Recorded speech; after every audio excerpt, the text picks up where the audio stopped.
Fear of failure, इसको और अगर स्पेसिफिक किया जाए, fear of financial failure. Financial failures, past में आपने कुछ ऐसा किया जहाँ पे आपको फाइनेंशियल लॉस हुआ, अब आपके अंदर डर है कि मैं दोबारा उस काम को करूँ या ना करूँ। ये डर हमारे अंदर होना चाहिए, नहीं होना चाहिए? कितने कहते हैं नहीं होना चाहिए? 3-4 लोग। कितने कहते हैं डर होना चाहिए हमारे अंदर? ये होना चाहिए, because money is like your life line. 2 तरह के फियर्स होते हैं, इसको ध्यान से समझ लेना। एक है साइकोलॉजिकल, एक है फिजिकल। पहले इन दोनों को अलग अलग करके हमको समझना होगा। साइकोलॉजिकल क्या है? लोग हंसेंगे तो, लोग मेरे को बेवकूफ़ बोलेंगे तो, ये सब क्या है? Psychological fear. मैंने पैसा जोड़ा है, 10 साल तक सुबह से रात तक काम करके इतना पैसा जोड़ा है, मान लो 2 लाख रुपए या 4 लाख रुपए, मेरे पेरेंट्स ने पूरी लाइफ काम करके इतना पैसा जोड़ा है, और अगर वो पैसा डूब गया तो ये डर होना चाहिए, नहीं होना चाहिए? 100% होना चाहिए। इसका प्लस पॉइंट क्या है? ये जो फियर ऑफ फाइनेंशियल लॉस है, ये आपको फाइनेंशियल लॉस से बचाएगा। हाँ जी। इसका माइनस पॉइंट क्या है? आप एक ऐसी स्टेट में पहुंच जाओगे जिसको बोलते हैं पैरालिसिस ऑफ एनालिसिस। टाइम निकल जाएगा, 10 साल, 20 साल, 50 साल, कुछ करोगे ही नहीं। रिस्क के नाम से हमको डर लगने लग जाएगा। तो क्या ऐसा बंदा कभी भी कुछ कर पाएगा अगर उसको डर ने चारों तरफ से घेर लिया है?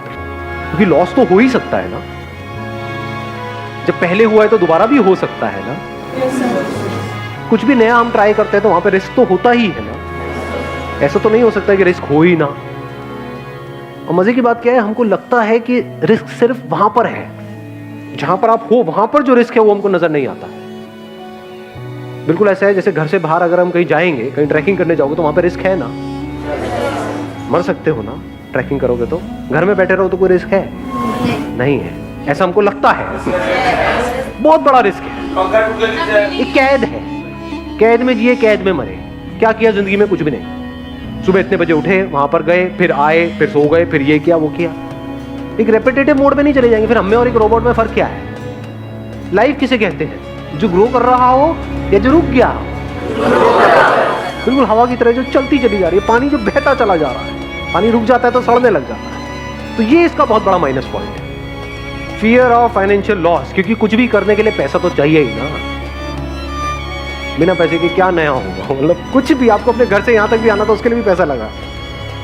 तो छोटे से भी छोटा कुछ करोगे तो उसके लिए भी पैसा चाहिए। तो अगर हम बहुत ज्यादा डरने लग जाए तो एक बात पक्की है कि हम अगले लेवल पे नहीं जा पाए। तो अब ये डर हमारे अंदर से कैसे निकले? That is a question. ये डर तब निकल सकता है जब जो भी आप करने वाले हैं उस सिचुएशन की हर साइड को आप देख लेते हैं। फॉर एग्जाम्पल, आपने अपना एग्जाम्पल दिया कि अब आप कनाडा जाने की सोच रहे हैं। ज्यादातर हम बैकअप प्लान क्या सोचते हैं? मैं कनाडा जाऊंगा, वहां कुछ नहीं हुआ तो यहाँ पे ये कर लूँ। फाइनेंशियल प्लानिंग किसको कहेंगे? अब अगर मैं दोबारा जा रहा हूं तो पहले तो मैंने सीखा कि पिछली बार जब मैं गया था तब मैंने क्या गलतियां करी, क्यों ऐसा हुआ। ऐसा तो नहीं किसी एक ने कुछ बोला था, उसके भरोसे हम वहां पर पहुंच गए और उस बंदे ने डिच कर दिया लास्ट मोमेंट पे। तो अब ये गलती नहीं करनी है, किसी पर भरोसा नहीं करना, क्योंकि इस दुनिया में 99% लोगों को अपनी पड़ी है, आपकी थोड़ी पड़ी है। तो अब क्या यहाँ पे इस रिस्क को कैसे कवर किया जाए, या इस डर को अपने अंदर से पूरी तरह से कैसे निकाला जाए कि अब अगर मैं वहां जा रहा हूं, जो भी आप सोच के जा रहे हो कनाडा, वो नहीं हुआ तो मैं क्या करूंगा? वापस आके नहीं, वहीं पे वहां गया, जाते ही 2 दिन के अंदर अंदर मैंने ये किया, इस पर्सन से मिला या ये इंटरव्यू दिया, ये किया, वो इंटरव्यू पहले से प्लान्ड है, 10 इंटरव्यूज पहले से प्लान्ड है, ये 10 में भी हर जगह ना हो गया, अब मैं क्या करूंगा? क्या वापस आ जाऊंगा? वहां पे और क्या किया जा सकता है? उसको भी आपने प्रायोरिटाइज कर दिया है। ये नहीं हुआ तो ये नहीं हुआ तो ये नहीं हुआ तो ये नहीं हुआ तो ये नहीं हुआ तो ये नहीं हुआ तो ये। तो आपके फेलियर होने के चांसेस बहुत। अभी आप कैसे जी रहे हो अपनी लाइफ? जो एक्चुअल में सही है वो कर रहे हो, या दुनिया ने कुछ नॉर्म सेट करे हुए हैं उसके हिसाब से उसके अंदर उस दायरे में एक्ट कर रहे हो और कह रहे हो कि हाँ सब सही है? क्या आपकी लाइफ की डोर पूरी तरह से आपके हाथ में है? अगर आप ध्यान से समझोगे तो 2 ही तरह के डर हैं हमारे, 3 तरह, 3 नजर आए, 1 मिनट, हाँ 2 थे, तीसरा भी नजर आया। एक है रिलेशनशिप से रिलेटेड, एक है पोजीशन से रिलेटेड, एक है आपकी ईगो से रिलेटेड। सक्सेसफुल नहीं है तो कोई नहीं पूछता, ये क्या डर है? इसको हम किस कैटेगरी में डालेंगे? रिलेशंस। रिलेशन मतलब सिर्फ हस्बैंड वाइफ मत समझो, relations with the society, relations with people. इसमें रिलेशंस विद एनिमल्स नहीं आया, क्योंकि अगर आपकी नौकरी चली भी गई तो कुत्ता तो प्यार करेगा, है कि नहीं? आप कुत्ते को जाकर के बताओगे मैं अब बिजनेस करने की सोच रहा हूँ, लेकिन अगर किसी और रिलेशन में किसी को बताया तो वो क्या करेंगे, they will not act out of love, उनको आपकी थोड़ी बड़ी है कि आप अंदर ही अंदर फ्रस्ट्रेट हो रहे हो, they will act out of fear. Love में फियर में फर्क देख पा रहे हो?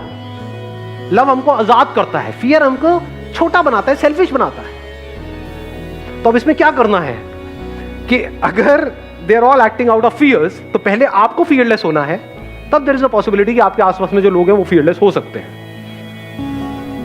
ये जो फियर्स हैं, अगर इसको हम एक एक करके फटाफट से देखें, फियर रिलेटेड टू पोजेशंस, चीजों का डर, चीजों को चले जाने का डर। ये डर कैसे निकलेगा? बिना चीजों के जी के देख लो, 10 दिन 15 दिन।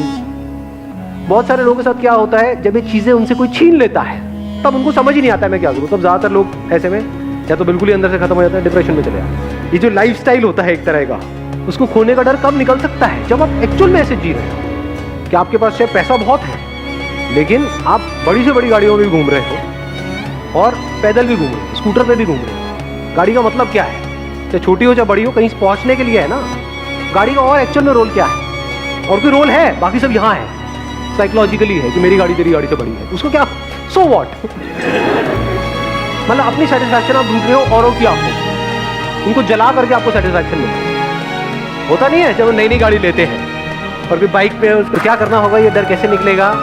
अकेले में कम से कम रिसोर्सेज में अपने साथ में टाइम स्पेंड करो। कुछ दिन तक किसी गुरुद्वारे में जाओ, वहां पे जाकर के खाना खाओ, देखो कितना टेस्टी है, फ्री है नहीं है? तो आपको ये पता होना चाहिए कि कैसे कम से कम पैसे में या बिना पैसे के भी मैं जी सकता हूं और खुश रह सकता हूं। तो और अगर सिंपल करूं, अपने अंदर झांक के देखा मैं किन चीजों पे डिपेंड हूं जिसके बिना मैं फड़फड़ाने लग जाता हूं, किन लोगों पे डिपेंड हूं, हैबिट पड़ जाती है ना एक तरह की, जिनके साथ हम रह रहे होते हैं, चाहे अंदर से लड़ाई झगड़े होते हैं लेकिन आदत पड़ गई है। जैसे फॉर एग्जांपल आपको एडिक्शन है कि भाई डेली मेरा ये फ्रेंड है, मेरे को उसके साथ में टाइम स्पेंड करना ही करना है। एक फ्रेंड सर्कल बन जाता है, एक मिनट सुनना, एक फ्रेंड सर्कल बन जाता है 5-7 लोगों का, उसमें पता है वो सब मिल करके आपकी ले रहे हैं, मतलब जो भी, और आपको डर है कि अगर यही तो गिने चुने 4-5 दोस्त हैं मेरी लाइफ में, ये जो भी बोल रहे हैं बोलने दो, और वो लिमिट धीरे धीरे बढ़ाते चले जाते हैं। कई बार ऐसा होता है सारी हदें पार कर जाते हैं, आपके बारे में बोल रहे हैं, आपके माँ बाप के बारे में बोल रहे हैं, वो बंदे सुने चले जा रहे हैं। क्यों? क्योंकि डर है कि इन्होंने मेरे को अपने ग्रुप से निकाल दिया तो मेरा क्या होगा। डर है ना, तो छोड़ दो ना उस ग्रुप को कुछ टाइम के लिए, महीने के लिए, 2 महीने के लिए, देखो छोड़ करके क्या उसके बिना आप जी सकते हो, तो आपके अंदर कॉन्फिडेंस आए, अब आप वहां पे स्टैंड ले सकते हो। नहीं तो you will act always out of fear, तो मैंने बोला तो कहीं लड़ाई ना हो जाए, कहीं ये ना हो जाए, वो ना हो जाए। डर में किसी के साथ रह रहे हो, कोई रहना होता है, डर में कोई आपके साथ रह रहा है, कोई रहना है तो प्यार को फाउंडेशन बनाओ ना। प्यार का मतलब क्या होता है? तुझे जो करना है कर, साथ रहना है रह, छोड़ना है छोड़ दो, कल छोड़ना है कल छोड़, अभी छोड़ना है अभी छोड़। कोई और समझ आ जाए तो बहुत बढ़िया है, जाओ।